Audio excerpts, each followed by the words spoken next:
दृष्टिकोण IAS, a leading institute for PCS and IAS। Hello नमस्कार, कैसे हैं आप सब। दृष्टिकोण IAS में आपका स्वागत है। आज के इस क्लास में हम लोग आज के सभी महत्वपूर्ण करंट अफेयर्स को देखेंगे और साथ में एक स्टैटिक का टॉपिक भी जानेंगे, वो है पोलावरम प्रोजेक्ट के बारे में। तो आइए सबसे पहले हम लोग जानते हैं पोलावरम प्रोजेक्ट के बारे में, क्या है, इसका क्या इंपॉर्टेंस है और कब तक ये तैयार हो जाएगा। ठीक है, तो पोलावरम प्रोजेक्ट जो है, ये प्रोजेक्ट आंध्र प्रदेश का प्रोजेक्ट है। ठीक है, और इंडिया का एक मल्टीपर्पज इंपॉर्टेंट प्रोजेक्ट है। ठीक है, नाम है इसका पोलावरम प्रोजेक्ट। ठीक है, कहां का है ये? आंध्र प्रदेश का है। आंध्र प्रदेश में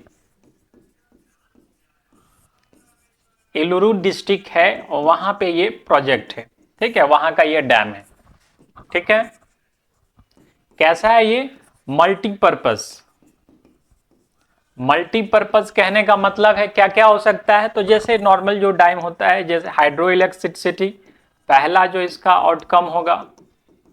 ठीक है, दूसरा सबसे इंपॉर्टेंट इरिगेशन, और तीसरा ड्रिंकिंग वाटर। ठीक है, पीने के पानी का सप्लाई करेगा। तो जो ईस्ट गोदावरी, जो सबसे इंपॉर्टेंट क्वेश्चन सब आ जाता है कि पोलावरम प्रोजेक्ट जो है किस नदी पे है। ठीक है, तो ये गोदावरी नदी पे है। गोदावरी नदी पे है। अब बहुत लोग के मन में ये सवाल रहता है कि इतना ज्यादा इंपॉर्टेंस क्यों, क्या ये दुनिया का सबसे बड़ा बांध है?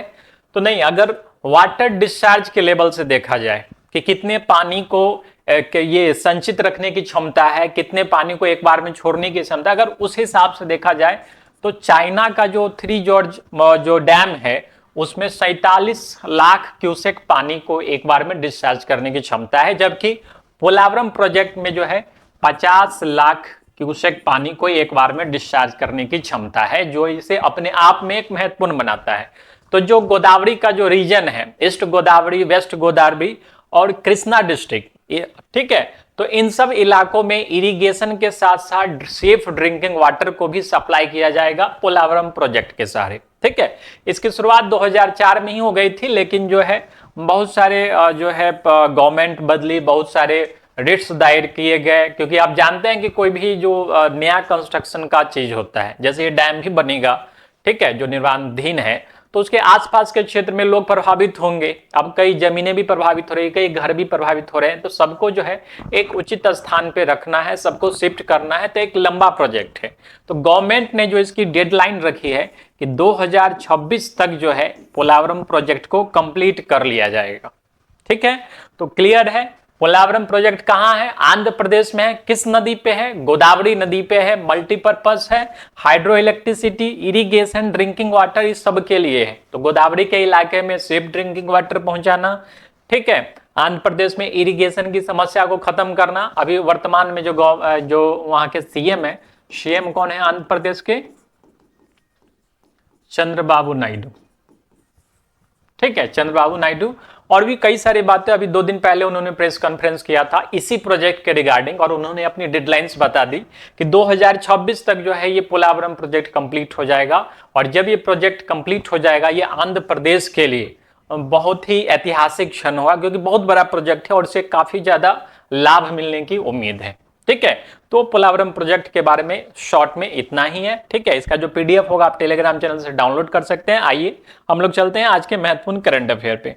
ठीक है, तो पहला प्रश्न जो आज का है वो है, हाल ही में पास हुए भारतीय वायुयान विधेयक से पहले सिविल एविएशन के लिए कौन सा कानून प्रचलन में था?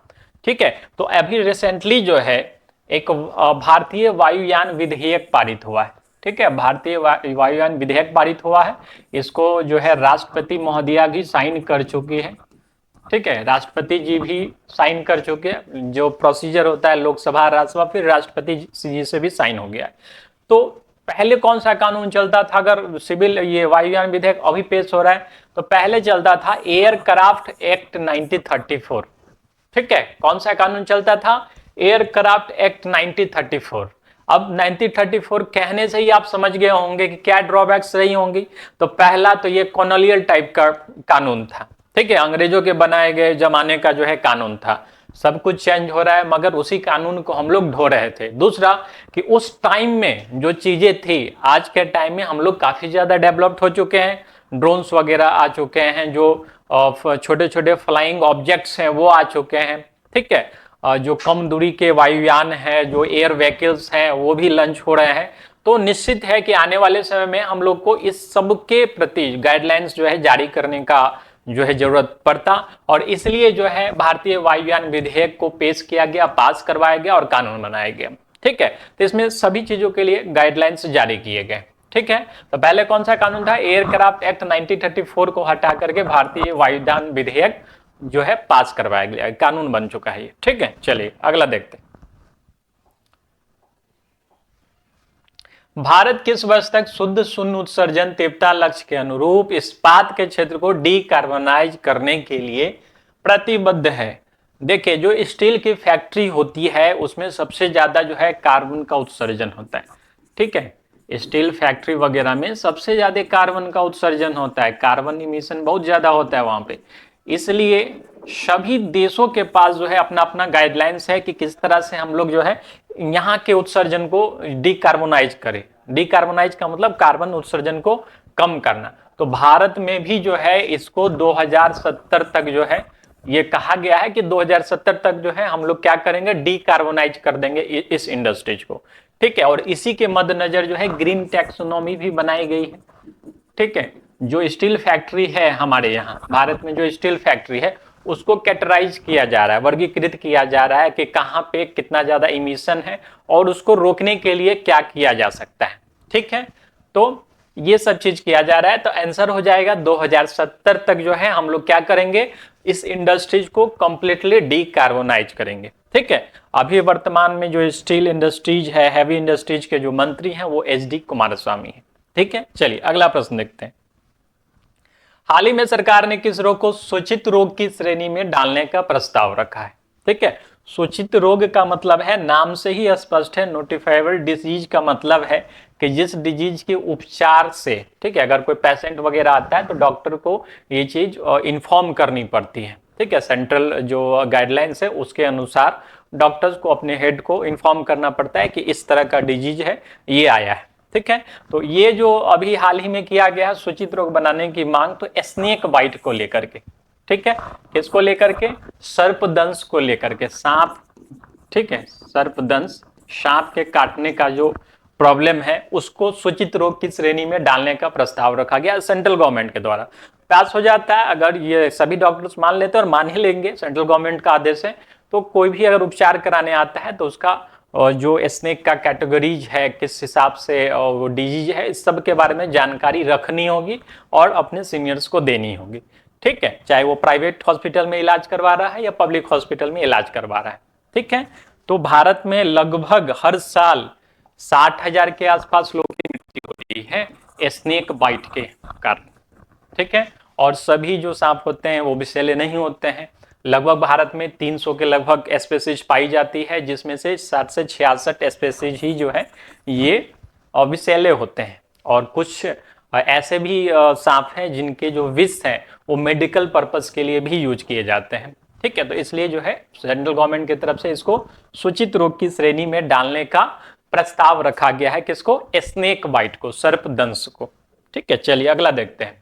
हाल ही में समाचार पत्रों में देखे जाने वाले विजिंगम बंदरगाह किस राज्य में? ठीक है, विजिंगम बंदरगाह, ठीक है। तो विजिंगम बंदरगाह जो है अभी न्यूज में था, इसका मेन रीजन है कि अभी केरला गवर्नमेंट के साथ और प्लस अदानी पोर्ट्स के साथ, यानी अदानी की जो गौतम अदानी की कंपनी उसके साथ टाई अप हुआ, ठीक है। तो जाने गए होंगे विजिंगम एयरपोर्ट कहाँ पे, विजिंगम पोर्ट कहाँ पे है, केरल में है ये, ठीक है। तो केरल में इस पोर्ट के डेवलपमेंट के लिए, ठीक है, पोर्ट के डेवलपमेंट के लिए गौतम अदानी के साथ जो है ये डील हुआ है, एग्रीमेंट हुआ है, ठीक है, कंप्लीट पोर्ट इंफ्रास्ट्रक्चर को डेवलप करने के लिए, ताकि वहां पे भी जो है ट्रांसपोर्टेशन मजबूत हो, ठीक है, एक्वेटिक ट्रांसपोर्टेशन जो है, पोर्ट इंफ्रास्ट्रक्चर वो मजबूत हो, उसके लिए किसके साथ डील हुआ है, गौतम अदानी के साथ, ठीक है। तो आश्चर्य की बात है कि एक तरफ जो है केरल में कांग्रेस की सरकार है और एक तरफ जो है कांग्रेस हल्ला करती है कि गौतम अदानी इस टाइप के व्यक्ति हैं मोदी जी संपर्क में और दूसरी तरफ ये डील कर रहे हैं। ठीक है, चलिए तो कहाँ पे है ये विजिंगम फोर्ट? केरल में है। केरल की बात करें, कैपिटल तिरुवनंतपुरम है, चीफ मिनिस्टर यहाँ के पिनराई विजयन है, गवर्नर आरिफ मोहम्मद खान है। ठीक है, चलिए अगला प्रश्न लेते हैं। हाल ही में चर्चा में आए अवथसागेश्वर मंदिर, जिसने यूनेस्को के Asia Pacific award culture heritage conservation के लिए जीता है, किस राज्य में? ठीक है, तो किस राज्य में है ये मंदिर? पहले ये अवार्ड जो है यूनेस्को के द्वारा, ठीक है, एशिया पैसिफिक रीजन में दिया गया है, किसके लिए? Culture heritage conservation. ठीक है, यानी जो मंदिर या जो स्थल जो है कल्चर को संभाले हुए हैं, ठीक है, जो पूर्वजों के द्वारा जो कल्चर है उसको संभाले हुए हैं, उन 8 जो है प्रदेशों को मिला है। एशिया पैसिफिक रीजन में टोटल जो अवार्ड्स मिला है वो 8 मिला है, जिसमें एक जो है ये तमिलनाडु का ये मंदिर भी है, अवथसगायेश्वर मंदिर। ठीक है, ठीक है, कौन सा? अवथसगायेश्वर मंदिर। कहाँ पे है ये? तमिलनाडु में है। ठीक है, थोड़ा सा और जानते हैं इस मंदिर के बारे में हम लोग। ठीक है, अगर तमिलनाडु की बात करें, कैपिटल चेन्नई है, चीफ मिनिस्टर यहाँ के एम के स्टालिन है और गवर्नर RN रवि है। थोड़ा सा मंदिर के बारे में हम लोग जानते हैं। ये मंदिर जो है, ठीक है, कहाँ पे है ये? तो कच्ची थंजावुर डिस्ट्रिक्ट में है, तमिलनाडु के। ठीक है, ये किसको ये समर्पित है? ये मंदिर दक्षिण मूर्ति लॉर्ड शिवा, भगवान शिव को समर्पित है ये मंदिर। ठीक है, किसको? भगवान शिव को समर्पित है। ठीक है, लगभग 1300 साल पुराना ये मंदिर है और इस मंदिर को बनाने का श्रेय है राजा विक्रम चोल को, ठीक है, और कुलोथुंग चोल को। ठीक है, चलिए तो ये मंदिर के बारे में संक्षिप्त जानकारी। अगला प्रश्न देखते हैं। भारत के किस विमानन कंपनी को गुड डिजाइन अवार्ड ऑस्ट्रेलिया 2024 प्राप्त हुआ है? ठीक है, कौन सी कंपनी थी गुड डिजाइन जो है अवार्ड ऑस्ट्रेलिया 2024 का अवार्ड जिसने प्राप्त किया है? तो भारत की जो एयरलाइंस के फील्ड में अभी सर्वश्रेष्ठ जो चल रही है वो है एयर इंडिया एयरलाइंस। ठीक है, इसी को जो है ये ऑस्ट्रेलियन अवार्ड प्राप्त हुआ है अपने डिजाइन्स के कारण। ठीक है, अपने डिजाइन के कारण, अपने इंफ्रास्ट्रक्चर के कारण। ठीक है, air India Vista World onboard product has been honored with the estimated Good Design Award Australia 2024 recognize its innovation and design excellence। ठीक है, तो किसको ये अवार्ड प्राप्त हुआ है? ये प्राप्त हुआ है एयर इंडिया को। ठीक है, चलिए अगला देखते हैं हम लोग। किस भारतीय स्टार्टअप कंपनी ने आई booster green propulsion system DRDO को दिया है? ठीक है, तो ये आखिर ये बूस्टर क्या है? ठीक है, अगर इस बूस्टर की बात करें तो ये जो है मेन इंजन सिस्टम है। इसमें जो फ्यूल यूज किया जाता है वो हाइड्रोजन पेरोक्साइड बेस्ड फ्यूल है। ठीक है, जो इन्वायरमेंट फ्रेंडली भी होता है और कॉस्ट एफिशिएंट भी होता है। ठीक है, यानी इसमें जो है बहुत ही कम वेस्ट मटेरियल निकलता है और साथ ही ये नॉर्मल जो कन्वेंशनल फ्यूल है उससे सस्ता भी होता है। ठीक है, इन्वायरमेंट फ्रेंडली और सेफर भी है। ठीक है, और ये जितना भी थ्रस्ट चाहिए और जो सैटेलाइट लॉन्चर है उसको उतना थ्रस्ट प्रोवाइड करता है। ठीक है, और सबसे अच्छी बात कि इसे DRDO ने नहीं बनाया, इसे इसरो ने नहीं बनाया है, इसे एक स्टार्टअप कंपनी ने बनाया है जिसका नाम है मनस्तु स्पेस। ठीक है, क्या नाम है इसका? मनस्तु। ठीक है, तो मनस्तु स्टार्टअप कंपनी, ठीक है, मुंबई महाराष्ट्र की कंपनी है, स्पेस फील्ड में वर्क करती है और इसी ने जो है ये आई बूस्टर ग्रीन प्रपल्सन सिस्टम जो है DRDO को दिया है।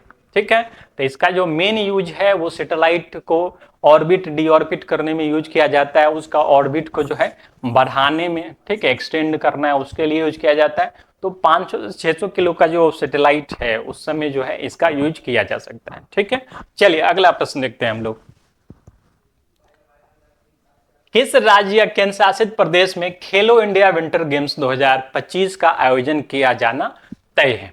ठीक है, तो पिछले साल जो ये गेम्स हुआ था वो जम्मू कश्मीर में हुआ था और इस साल जो है 2 जगह पे है। ठीक है, A और B दोनों यहाँ ऑप्शन हो जाएगा, लद्दाख में भी है और जम्मू कश्मीर में भी जो है इस बार का जो सीजन है खेलो इंडिया विंटर गेम्स 2025 का वो आयोजित किया जाना तय किया गया है। ठीक है, थोड़ा सा और ब्रीफ में जानते हैं इसको। ठीक है, तो लद्दाख में जितना भी आइस इवेंट होगा वहां पे आयोजित होगा लद्दाख में। ठीक है, जैसे आइस हॉकी हो गया, आइस स्किनिंग हो गया, ठीक है, बर्फ पे खेलते हैं। और उसके बाद जम्मू कश्मीर में क्या होगा, जितना भी स्नो इवेंट होगा वो जो है जम्मू कश्मीर में आयोजित किया जाएगा। जैसे अल्पाइन स्कीइंग है, नॉर्डिक स्कीइंग है, स्की माउंटेनियरिंग है, स्नो बोर्डिंग है, ये सब सारे गेम्स जो है जम्मू कश्मीर में आयोजित किए जाएंगे। और आइस इवेंट्स वाले गेम्स, आइस हॉकी है, आइस स्कीइंग है, ये लद्दाख में आयोजित किए जाएंगे, ठीक है। तो इसका आंसर हो जाएगा लद्दाख और जम्मू कश्मीर दोनों ही जगह इस सीजन का खेलो इंडिया विंटर गेम्स जो है आयोजित किया जाना तय है, ठीक है। चलिए आगे बढ़ते हैं। अगला है, भारत में नेशनल एनर्जी कंजर्वेशन डे कब मनाया जाता है, ठीक है। तो भारत में नेशनल एनर्जी कंजर्वेशन डे मनाया जाता है 14 दिसंबर को, ठीक है। 14 दिसंबर को क्या होता है, national energy conservation day, national energy conservation day मनाया जाता है, ठीक है।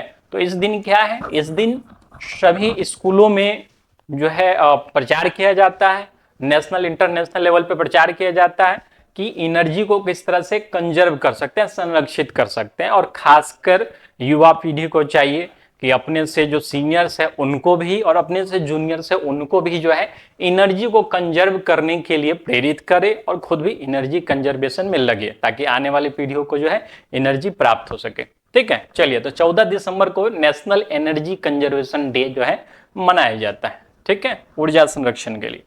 चलिए अगला प्रश्न है, अंतर्राष्ट्रीय अप्रवासी दिवस कब मनाया जाता है, ठीक है। अप्रवासी क्या हुआ, मान लेते हैं किसी देश में युद्ध वगैरह चल रहा है या वायलेंस हो गया तो लोग उस देश को छोड़ करके, ठीक है, दूसरे देश चले जाते हैं। या फिर मान लेते हैं भारत के कोई व्यक्ति हैं और वो बिजनेस पर्पज से जो है किसी दूसरे देश में जाकर के सेटल हो गए, लेकिन रहते हैं भारतीय मूल के ही कहे जाते हैं, ठीक है। तो ये सारे लोग क्या कहे जाते हैं, अप्रवासी कहे जाते हैं, ठीक है। तो अंतर्राष्ट्रीय अप्रवासी दिवस, जैसे अमेरिका वगैरह है तो अमेरिका में पूरी दुनिया के लोग आकर के बसते हैं। और भारत ऐसा देश है कि भारतीय जो है पूरी दुनिया में जाकर के बसते हैं, ठीक है। ऐसा कोई दुनिया का देश नहीं है जहां भारतीय नहीं है, ठीक है। तो वो भारतीय मूल के हैं और वही अप्रवासी कहे जाते हैं जो वहां जाकर के बस गए, ठीक है। तो अंतर्राष्ट्रीय अप्रवासी दिवस कब मनाया जाता है, तो हर वर्ष जो है ये 18 दिसंबर को अंतर्राष्ट्रीय अप्रवासी दिवस मनाया जाता है, ठीक है। तो इस क्लास का जो पीडीएफ होगा आप टेलीग्राम चैनल से डाउनलोड कर लीजिएगा, इसके ऐप से भी आप डाउनलोड कर सकते हैं। और डाउनलोड करके जो है निश्चित है आप क्लास करने के बाद खुद से रिवाइज कीजिए और खुद से उस पर प्रैक्टिस कीजिए। नेक्स्ट करंट अफेयर्स के साथ हम लोग फिर मिलेंगे, तब तक के लिए धन्यवाद।